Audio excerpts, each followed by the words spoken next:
back, everybody.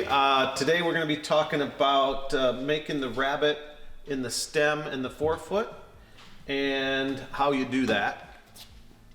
So we have it all bolted in. We've got the forefoot bolted in to the keel and the forefoot bolted in to the new stem, which we made out of oak, just like the original one.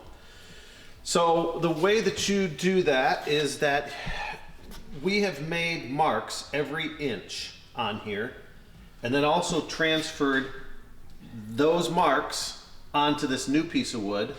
And then what we did is we've got this line that curves up right here. It would be this line right here. We measured from the edge up to that line where the rabbet starts, and we make a mark on every single inch increment.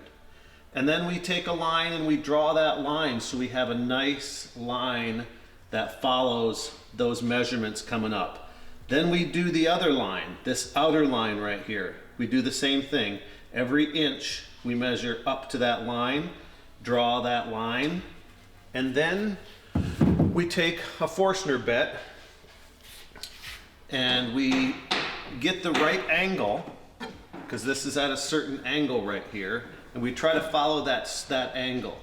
All right, this is a 90 degree right here. This is 90 degrees, and the way that you get the depth is you figure out your inner bottom, which the inner bottom of this boat is 3/16. So you got 3/16 inner bottom planking, and then you got the outer bottom, and we're gonna do 7/16 on the outer bottom. So that's 5/8. So you would drill down 5/8.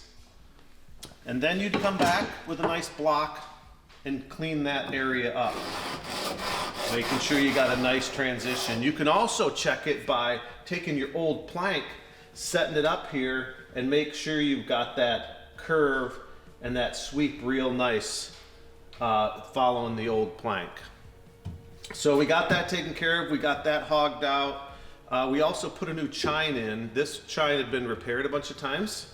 So we got that, steam bent that. We took a bunch of the material away with the router table, and we took as much as we possibly could so it'd be easy for it to bend. And then we soaked it for 2 days in water, and then we steam bent it for about an hour and a half. And obviously our front end was cut already. We cut all that first, clamped it and screwed it and bent it around. And it went around pretty good. So we got that done. We've got all of our frames done and faired in. Now you can see that this is fairing right up following the plank, right into the rabbet on all the frames. We need to do that to the chine next.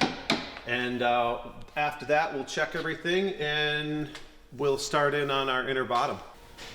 So we got that front squared away, and now we're back here to the chine in the rear chine area. We put a new chine on both sides in the rear. Did the same thing with the router table. We routed both of these edges, again 5/8 to receive that inner planking and outer planking. So then on our keel, we did most of that off the boat. But then what you want to do is clean it up and get it to the right angle to your frames. This jig works really good. What you want to do though, you make sure that this guide right here is super straight. That has to be super straight because your router is going to follow it. So we've made our marks on the keel. We've set the depth on our router.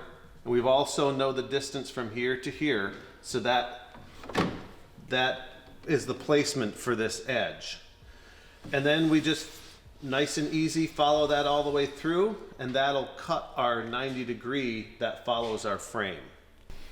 So what you want to do is you want to follow up with the hand plane, and then also your frames, just to make sure that you come in here really nice and you're even once again. Now remember, I routed this, and now this is at the same angle as the bottom frame. So that's all nice, and that is ready for our inner bottom all the way through. So what happened is we took this transom apart. We've got to replace these transom cheeks right here. These are oak transom cheeks, and they were rotted pretty bad. We also found a bunch of rot in the bottom of this. So, well, it was actually the top of it. It's actually the top of the the barrel back. So we got to go through and replace all that. We got the new stringer in there. That's all bolted through because that stringer was cracked. It was broken. So we got that. So next what we're going to be doing is working on this transom area, and I'll go through that in a future video and show you how all that comes together. After that, we'll bring it all together. We'll put the inner bottom on, we'll make the planks for the outer bottom, and then button the bottom of this boat up. So hopefully that was helpful for you and you enjoyed it. If you have any comments or questions, go ahead and leave them below. Hit that like button, hit the subscribe button, and we'll see you back here soon. Bye.